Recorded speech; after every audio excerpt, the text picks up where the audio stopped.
인사합시다. 할렐루야. 할렐루야. 따라하세요. 하나님, 큰 은혜 주실 줄 믿습니다. 옆 사람 축복해 주세요. 세상을 이깁시다. 아멘. 그 생각을 보면은 그 사람 수준이 보이잖아요. 그 아이들은 아이같이 생각을 해요. 어른들은 어른같이 생각을 해요. 시우가 한 번은 제 배를 많이 쳐다보는 거예요. 그래서 얘가 왜 이래? 그랬더니 잠시 후에 한다는 말이, 고모부 애기가 곧 나올 것 같아요.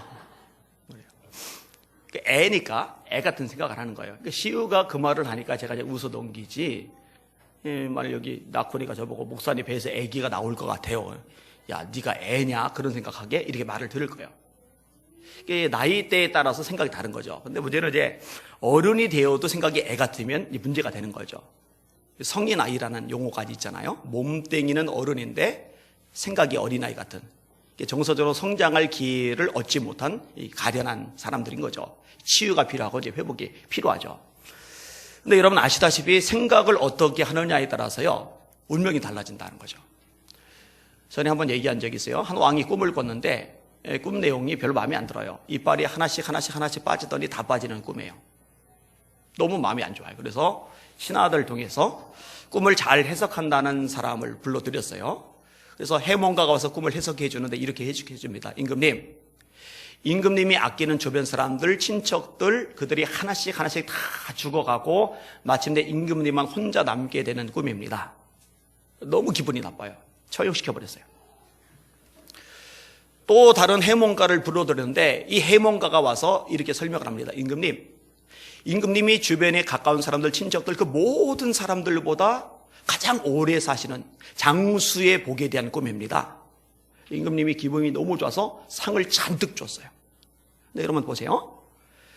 첫 번째 해몽해 준 사람의 내용이나 두 번째 해몽해 준 사람의 내용이나 똑같아요. 같은 내용이에요. 그런데 생각이 달라요. 첫 번째 꿈을 해석해 준 사람은 그걸 부정적으로 생각한 거예요. 근데 두 번째 그 꿈을 해석해 줘서 상을 받은 사람은 그 꿈을 긍정적으로 생각을 한 거예요. 전혀 반응이 다른 거죠. 다를 수밖에 없죠. 빅터 프랭클이라는 유명한 심리학자가 있습니다. 로고테라피라는 심리학 이론 체계를 만들어냈어요. 이번에 책을 몇 권을 읽었던 기억이 있어요. 유대인입니다. 독일의 악명 높은 아우슈비츠 수용소에서 살아남은 생존자 중에 하나입니다. 이 독일 사람들이 사람 가지고 끔찍한 악랄한 생체 실험들을 많이 했잖아요. 그중에 이제 한 얘기가 이 빅터 프랭클의 얘기 속에서 나와요. 마당에다가 십자가 3개를 이렇게 만들어 놨어요. 그 다음에 유대인 3명을 거기다 묶어 놓은 거예요. 나머지 사람들은, 유대인들은 그걸 지켜봐요. 동맥을 끊었어요. 그리고 통에다가 핏방울이 떨어지도록, 그리고 떨어지는 소리를 듣게끔 해놨어요. 그러니까 어느 정도의 피가 빠져나가면 사람이 죽는가, 요것을 실험하는 거예요. 그걸 또 보게 하는 거예요. 인간 말종들이죠. 어떻게 그럴 수가 있어요. 그러니까 사람마다 죽는 순간이 각기 달라요. 그리고 나서요, 또 한 번 이 실험을 합니다. 다시 3명을 끄집어낸 거예요. 그리고 손목에다 칼을 댄 거예요. 그래서 통을 갖다 놓은 거예요. 그리고 또 이번에는 얼마나 빨리 죽느냐 보는데요, 왼편에 있던 사람은 반이 차지 않아서 죽었어요. 오른편에 있던 사람은, 그 왼편에 있는 사람이 죽은 지 잠시 후에 죽었어요. 근데 이제 가운데 있는 사람이 안 죽어요. 유대인 랍비였는데 이렇게 기도하고 있었습니다. 하나님, 전 이대로 죽을 수 없습니다. 하나님의 영광을 위해서 살지 못하겠습니다. 한 번만 기회를 더 주세요. 반드시 멋지게 주를 위해 살겠습니다. 한 번만 저를 믿어주세요. 지금 이렇게 죽으면 하나님 앞에 가서 할 말이 없습니다. 나중에 보니까요, 알고 보니까요, 동맥을 실제로 자른 게 아니에요. 칼을 대기는 했는데 동맥까지는 안 건드렸어요. 그리고 통에 핏방울 떨어지는 소리가 들리는데 실제는 핏방울 소리가 아니라 물이 떨어지게 해놓은 거예요. 심리적인 걸 이제 실험을 하는 거였던 거예요. 그러니까 실제로 동맥이 끊어진 것도 아니고 피가 쏟아지는 것도 아닌데 양쪽에 있던 사람들은 생각하는 거예요. 내 동맥이 지금 잘렸어. 왜냐면 눈이 가린 상태니까. 내 피가 지금 계속 쏟아지고 있어. 나는 곧 죽어. 그리고 죽은 거예요. 사실은 안 죽어야 정상이에요. 죽을 일이 사실은 없어요. 그런데 죽은 거예요. 생각이 영향을 미치는 거죠. 생각이 가지고 있는 힘이 얼마나 대단한지를 잘 보여주는 이야기입니다. 그래서 여러분 좋은 생각을 해야 됩니다. 그래서 여러분 긍정적인 생각을 해야 됩니다. 그래서 여러분 소망의 생각을 해야 됩니다. 어두운 생각, 우울한 생각, 부정적인 생각, 절망의 생각을 하면은요, 멀쩡한 사람도 죽어요. 멀쩡한 사람도 망해요. 멀쩡한 사람도 병이 나요. 감사하게도 하나님을 바라보고 살았던 믿음의 사람들은 생각부터가 달라요. 최악의 상황 속에서도 소망을 생각해내요. 그게 능력이죠. 우리 예수님의 성도들이 그런 능력의 성도를 내시기를 주님의 이름으로 축원합니다. 할렐루야. 할렐루야. 오늘 설교의 제목 따라합시다. 절망 중에서도 소망을 생각하는 사람. 한 번 더요. 절망 중에서도 소망을 생각하는 사람.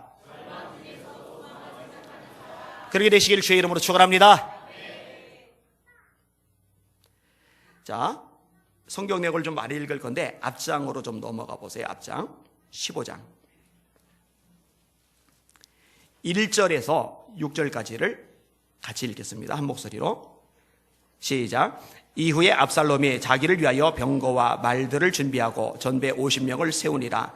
압살롬이 일찍 일어나 성문 길 곁에 서서 어떤 사람이든지 송사가 있어 왕에게 재판을 청하러 올 때에 그 사람을 불러서 이르되 너는 어느 성 사람이냐? 그 사람의 대답이 종은 이스라엘 아무 지파에 속하였나이다 하면 압살롬이 저에게 이르기를 네 일이 옳고 바르다마는 내 송사들을 사람을 왕께서 세우지 아니하셨다 하고 또 이르기를 내가 이 땅에서 재판관이 되고 누구든지 송사나 재판할 일이 있어 내게로 오는 자에게 내가 공의 베풀기를 원하노라 하고 사람이 가까이 와서 절하리 하면 압살롬이 손을 펴서 그 사람을 붙들고 입을 맞추니 무릇 이스라엘 무리 중에 왕께 재판을 청하러 오는 자들에게 압살롬의 행함이 이 같아서 이스라엘 사람의 마음을 도적하니라. 여러분 개역 개정을 계속 읽으시면 돼요. 제가 어제 복사해서 붙이기였는데 개역 한글로 해서 그렇게 된 거예요. 차이 나더라도 상관이 없어요. 자, 압살롬이요, 자기를 위해서 호위병 50명을 세웠어요. 그리고 굉장히 부지런을 떨어요. 왕궁 앞에서 아침 일찍부터 버티고 서는 거예요. 그러더니 백성들이 송사할 일이 있어서 다윗 왕을 찾으러 가면요, 중간에 가로채기 하는 거예요.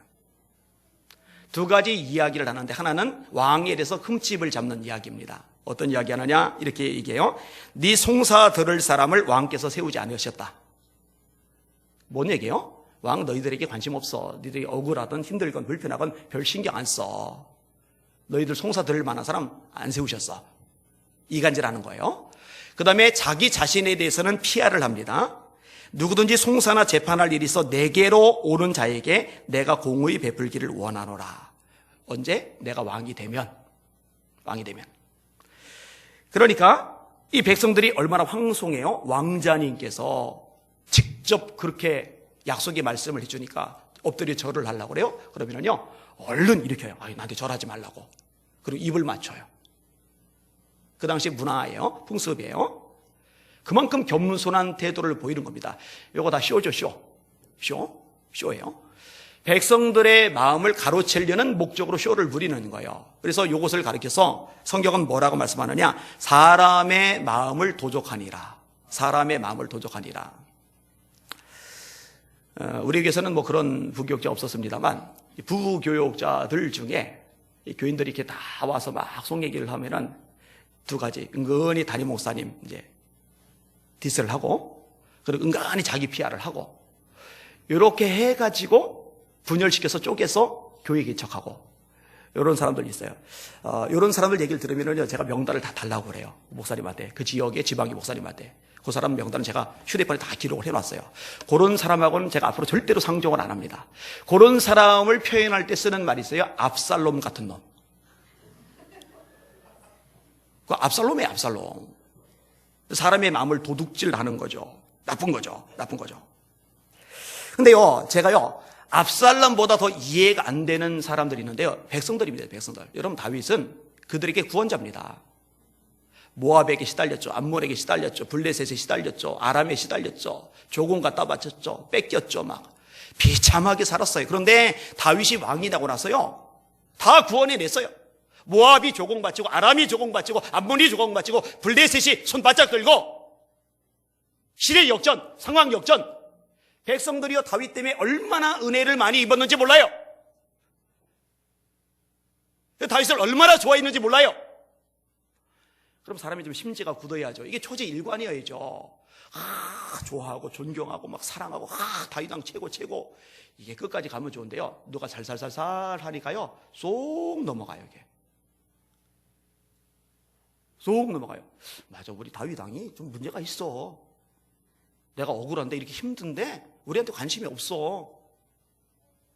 송사 재판할 사람 하나 채우지 않으셨어. 야, 그런데 저 압살롬 왕자님 봐, 벌써 이미지가 다르잖아. 훌륭하시잖아. 참 속상해요. 깝깝해요. 여러분, 신천지가 교회에 들어서 제일 잘하는 게 뭐죠? 이간질. 거기에 지시사항 중에 아예 노골적으로 써 있더라고요. 두 종류를 헐뜯으래요. 첫째 종류는 목회자들, 둘째 종류는 장로님들, 솔직히 당회원들이죠. 이게 왜냐면은 교회 최고 리더 그룹인데 거기에 대한 불신감만 교회 속에 꽉 차면은 그 교회는 날름 삼키기 좋은 구조가 돼버리는 거죠. 근데 문제는 넘어가는 사람들이 있다는 거예요. 넘어가는 사람들이 있다는 거예요. 참 가슴 아픈 일이죠. 속상한 일이죠. 자, 상황이 더 문제가 생겨요. 자, 15장 더 읽을게요. 10절 보세요. 10절에서 12절까지 같이 읽을게요. 시작. 이에 압살롬이 정탐을 이스라엘 모든 지파 가운데 두루 보내어 이르기를 너희는 나팔 소리를 듣거든 곡 부르기를 압살롬이 헤브론에서 왕이 되었다 하라 하니라. 그때 압살롬에게 청함을 받은 200명이 그 사기를 알지 못하고 아무 뜻 없이 예루살렘에서 저와 함께 갔으며 제사 드릴 때에 압살롬이 사람을 보내어 다윗의 모사 길로 사람 아히도벨을 그 성읍 길로에서 청하여 온지라. 반역하는 일이 커감에 압살롬에게로 돌아오는 백성이 많아지니라. 자, 다 건너뛰고 한 사람만 얘기하게 아히도벨이라고 나와요. 아히도벨이 누구냐면은 다윗의 모사라고 돼 있어요. 이 다윗의 모사인 아히도벨이 압살롬에게로 넘어가 버린 거예요. 이거 이렇게 이해하면 쉽습니다. 여러분, 유비 하면은 빼놓을 수 없는 존재가 있죠. 관우 장비. 근데 여러분, 관우 장비 이상으로 빼놓을 수 없는 존재가 또 한 명이죠. 제갈공명, 제갈량. 제갈공명이 없으면은요, 유비가요, 한 나라의 왕이 되는 것도 사실 불가능하다고 보시면 돼요. 관우만 가지고 어림없어요. 장비만 가지고 어림없어요. 조자룡만 가지고는 어림없어요. 모사가 있어야 돼요. 그러니까 유비가 삼고초려 거절당했는데 지까지게 날 거절해? 열받네? 치워버려라. 이게 아니라 또 가고 3번이나 숙이고 가서 모사가 되려고 요청을 했잖아요. 그게 유명한 고사성화제 삼고초려. 그런데 이 유비의 모사 제갈공명이 조조에게로 갔다 생각해 보세요. 이거는 쇼크입니다. 쇼크. 좀 그런 일이 발생을 한 거예요. 다윗의 모사 아히도벨이 압살롬에게 붙어버린 거예요. 얼마나 힘들겠어요. 참 맘상할 일이죠. 이게 다가 아니죠. 자, 13절에서 15절까지 읽을게요. 시작. 사자가 다윗에게 와서 고하되 이스라엘의 인심이 다 압살롬에게로 돌아간다이다 한지라. 다윗이 예루살렘에 함께 있는 모든 신복에게 이르되 일어나 도망하자. 그렇지 아니하면 우리 한 사람도 압살롬에게서 피하지 못하리라. 빨리 가자. 두렵건대 저가 우리를 급히 따라와서 해하고 칼로 성을 칠까 하노라. 왕의 신복들이 왕께 고하되 우리 주 왕의 하고자 하시는 대로 우리가 행하리이다 하더라. 그 다음에 22절 23절 시작. 다윗이 이때에게 이르되 앞서 건너가라 하매 가드 사람 이때와 그 종자들과 그와 함께한 아이들이 다 건너가고 온 땅 사람이 대성통곡하며 모든 인민이 앞서 건너가매 왕도 기드론 시내를 건너가니 건너간 모든 백성이 광야길로 향하니라. 아멘. 여러분, 사울을 피해서 도망자 신세를 오랫동안 했잖아요. 근데 지금은 경우가 달라요. 왕이 됐어요. 왕이 됐는데 아들놈이 반란을 일으킨 덕분에 또다시 도망자 신세가 되세요. 백성들과 더불어 아직 자기 지지하는 백성들과 더불어 울며 불면서 도망을 가고 있는 거예요. 여러분, 생각을 해봐요. 성경을 읽을 때는 상상력을 동원하는 게 굉장히 유익합니다. 사울을 피해 도망 다닐 때가 더 힘들겠어요? 압살롬을 피해 도망 다닐 때가 더 힘들겠어요? 이거 비교가 안 돼요. 저는요, 제 자신에게 적용을 먼저 해보는데,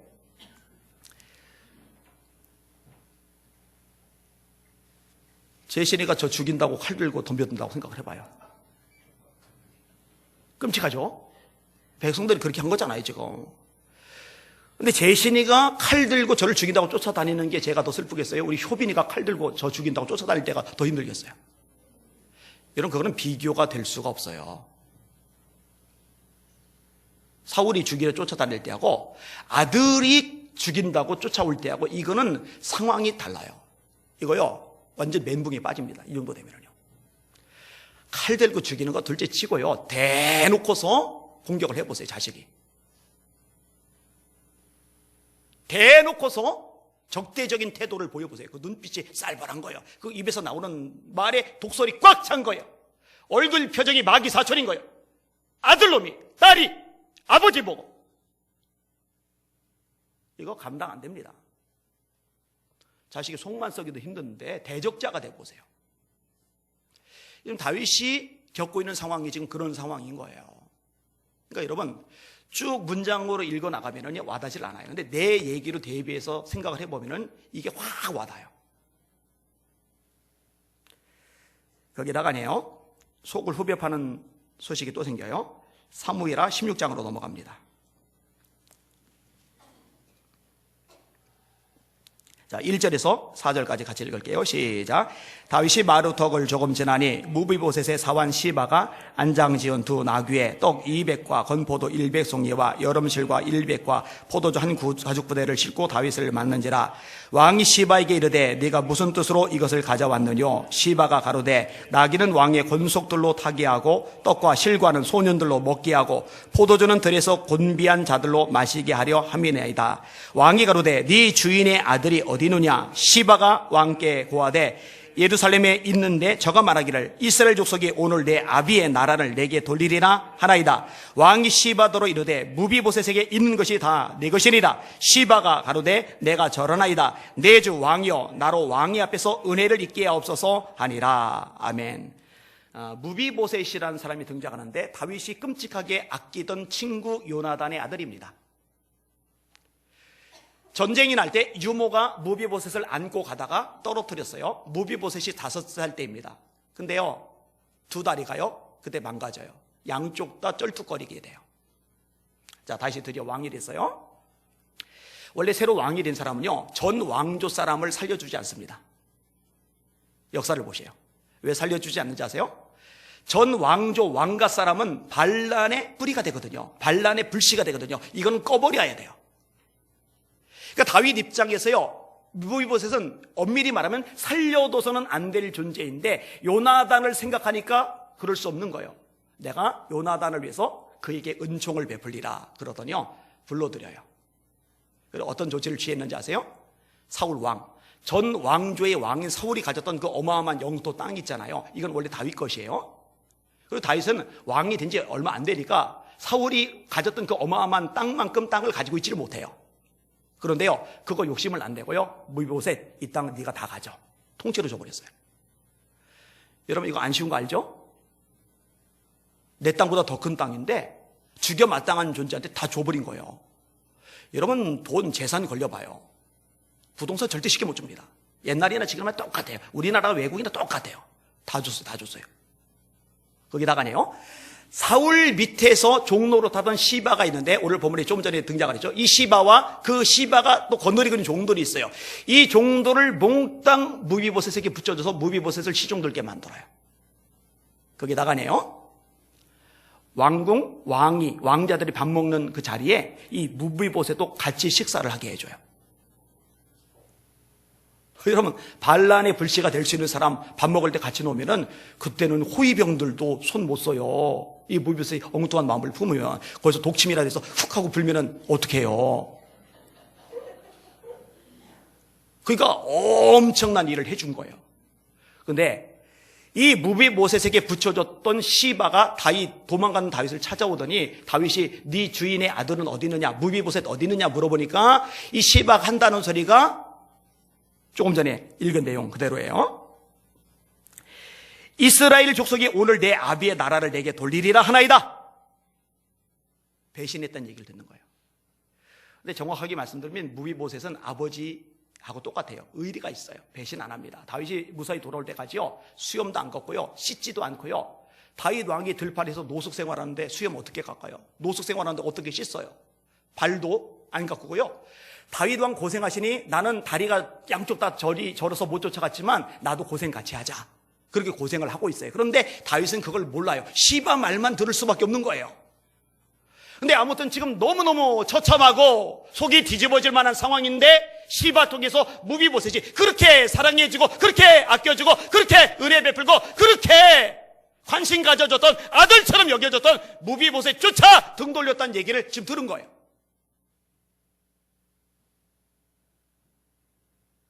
이러면 무너져 내리는 거예요. 그나마 버티자 자고 있던 이 끈이 툭 하고 끊어져 버리는 거예요. 쫙 주저앉아 버리게 되는 거죠. 바로 요 시점에서 조금 전에 읽은 본문이 발생을 하는 거예요. 그래서 제가 부분을 읽어드린 거예요. 자, 본문 내용 읽어볼게요. 자, 5절에서 8절까지 읽습니다. 시작. 다윗 왕이 바후림에 이르러 거기서 사울의 집 족속 하나가 나오니 게라의 아들이여 이름은 시므이라. 저가 나오면서 연하여 저주하고 또 다윗과 다윗 왕의 모든 신하들을 향하여 돌을 던지니 그대의 모든 백성과 용사들은 다 왕의 좌우에 있었더라. 시므이가 저주하는 가운데 이같이 말하니라. 피를 흘린 자여 착한 자여 가거라. 사울의 족속의 모든 피를 여호와께서 네게로 돌리셨도다. 그 대신에 네가 왕이 되었으나 여호와께서 나라를 네 아들 압살롬의 손에 붙이셨도다. 보라, 너는 피를 흘린 자인 고로 화를 자취하느니라. 자, 상처가 났어요. 칼로 벤 거예요. 이게 너무 심해요. 이미 이 심한 상처에다가 소금을 한 점 지어서 그 상처에다 딱 대고서 막 비비는 거예요. 다윗 지금 만신창이에요. 상처 투성이에요. 이 시므이가 그 상처에다가 소금 대고 막 비비는 거예요. 이 사악한 자야 가거라. 예전에는 감히 다윗 앞에 나오지도 못할 만큼 별볼일 없는 인간인데 그 별볼일 없는 인간이 다윗이 지금 비참해졌다고, 밑바닥이 굴러 떨어졌다고, 아들이 쫓겨 도망자가 되었다고 먼지 날리면서 돌 집어 던지면서 한 번이 아니라 반복해서 저주하고 또 저주하는 거예요.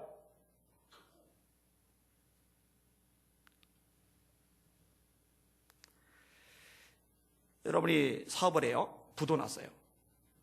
너무 힘들어요. 막 속상해. 막 빗장이를 쫓아오고 막 소송 걸리고 막 정신이 막 너무 짓눌리 힘들어요. 그런데 막 염장 지르는 거예요. 싸. 잘 망했다. 누가 이런다고 생각해 보세요. 사고를 당했어요. 교통사고. 그래서 몸이 불구가 됐어요. 저처럼. 근데 누가 와서 염장 지르는 거예요. 너 장애인 됐네? 쌤통이다. 그래서 그렇게 말한다고 생각해 보세요. 억울하게 2명 썼어요. 감옥살이에요. 속이 터질 지경이에요. 근데 누가 면회한다고 오더니 푹 썩어. 그러고 있는 거예요. 이러면요, 힘들어요.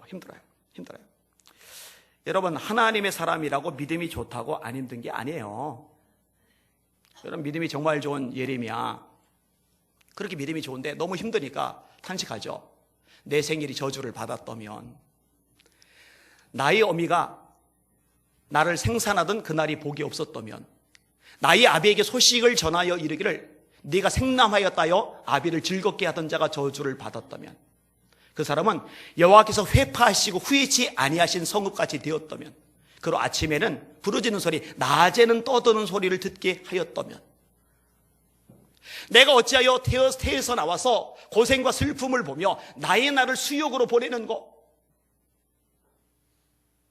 엄마가 내 무덤이 되었다면, 다시 말해 유산되거나 낙태되어서 세상에 안 태어났다면 내가 참 좋았을 텐데, 내가 왜 태어났을까?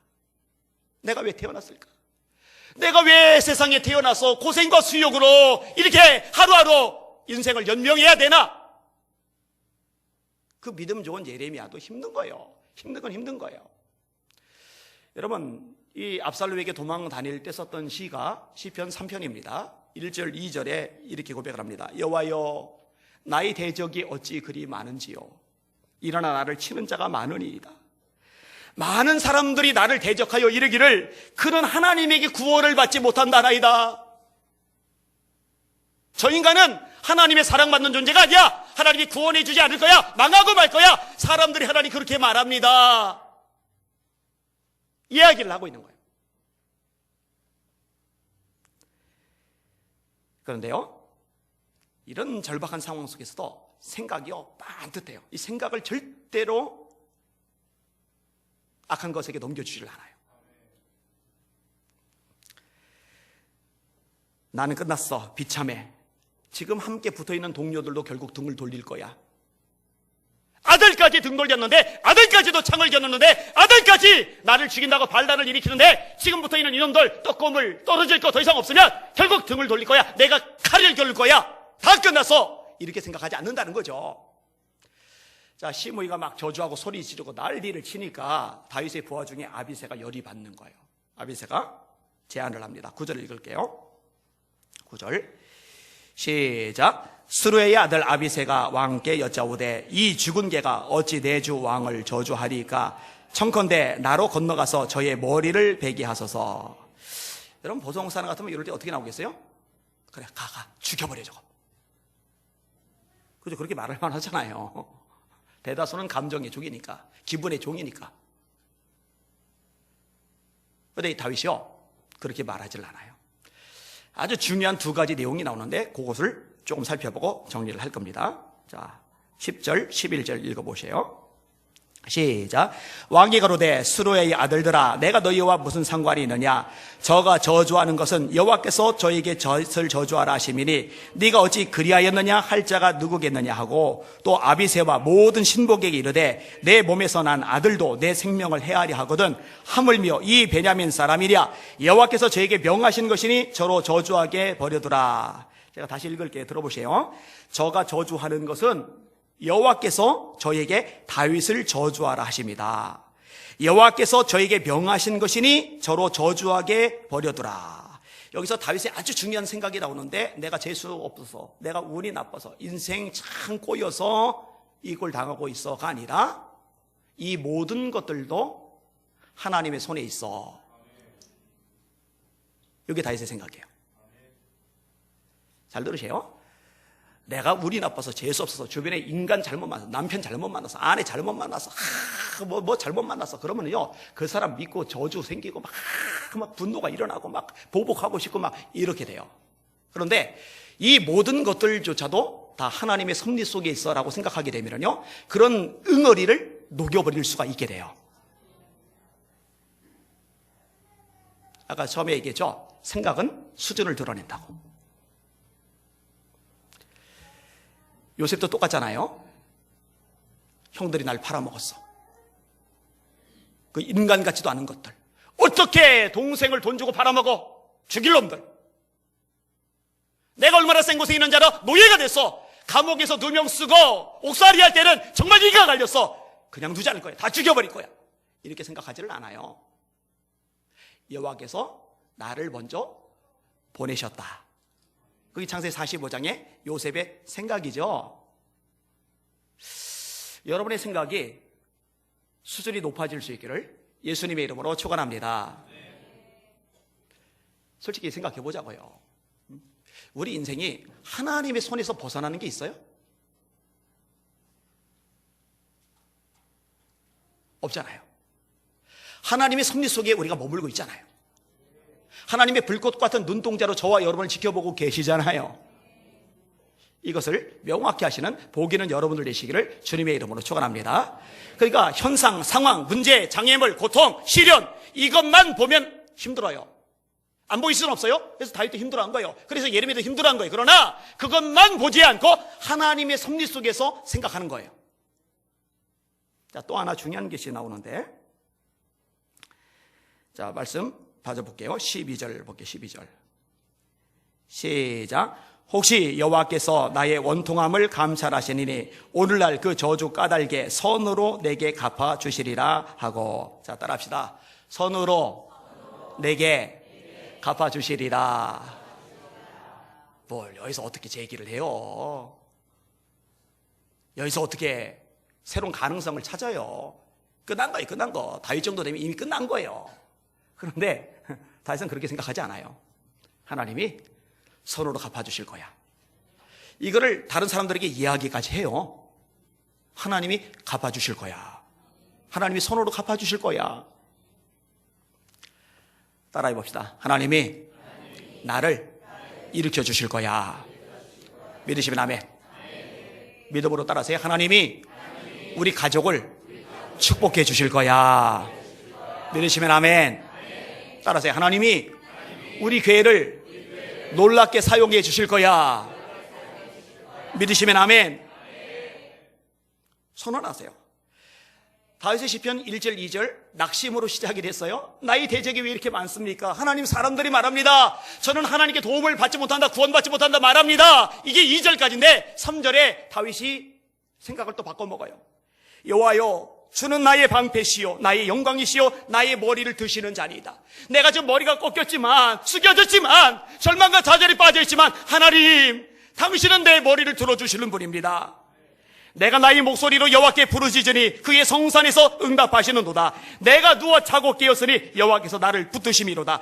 천만인이 나를 애워서 진친다 하여도 나는 두려워하지 아니하리라. 여호와여, 일어나소서. 나의 하나님이여, 나를 구원하소서. 주께서 모든 원수의 뺨을 치시며 악인의 이를 꺾으셨나이다. 구원은 여호와께서 오니 주의 복을 주의 백성에게 내리소서. 아무라고 끝나질 않아요. 사랑하는 여러분, 여러분에게 꼭 말해주고 싶은 것이 있어요. 하나님 여러분 사랑하세요. 정말 사랑하세요. 얼마나 사랑하시느냐? 하나밖에 없는 독생자 예수님을 여러분을 살리려고, 여러분 구원하시려고 십자가에 못 박혀 죽게 하실 만큼 사랑하셨어요. 우리 하나님 좋으신 하나님이세요. 우리 하나님 절대로 여러분을 버리거나 떠나지 아니하십니다. 여러분을 일으키셔서 찬란하게, 빛나게, 아름답게 써주실 줄 믿습니다. 그 하나님 바라보며 힘을 내시기를 주님의 이름으로 축원합니다. 어젯밤에도 말씀을 준비하는데 막 눈물이 나는 거예요. 우리 성도들이 이 생각을 할 수 있으면 좋겠다. 사람만 보지 말고, 환경만 보지 말고, 문제만 보지 말고, 아픔과 절망, 좌절만 보지 말고 하나님 바라보면서 절망이 아닌 소망을 생각했으면 좋겠다. 정말 간절히 기도해요. 오늘 설교 제목 따라합시다. 절망 중에서도 소망을 생각하는 사람. 우리 성도들 그런 주님의 사람들 되시기를 예수님의 이름으로 축원합니다. 축원합니다. 축원합니다. 아멘. 기도합니다.